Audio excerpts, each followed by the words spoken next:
প্রিয় ভাইরা, আসসালামু আলাইকুম রহমতুল্লাহ।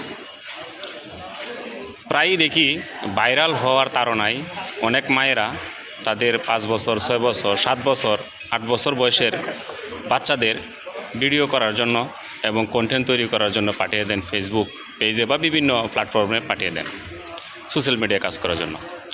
আচ্ছা বলুন তো, আপনি যে 5 বছর 7 বছর বয়সের একটা মেয়ে বাচ্চা অথবা একটা ছেলে বাচ্চাকে আপনি ওই কন্টেন্ট তৈরি করার জন্য উদ্বুদ্ধ করছেন এবং সোশ্যাল মিডিয়ায় তার ভিডিও ছড়িয়ে দিচ্ছেন, আদৌ কি তার ভবিষ্যতের কথা চিন্তা করছেন? 14 বছর, 15 বছর, 18 বছর বয়সে সে কি হবে, তার জীবনের লাস্ট অংশে সে কী হবে সেটা তো বাদই দিলাম।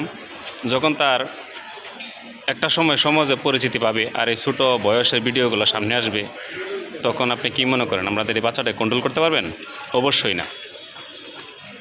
সে সমস্ত অভিভাবকদের আমি অনুরোধ করব, যাই করুন কমপক্ষে বাচ্চাদেরকে আপনারা এসব কাজে নামাবেন না।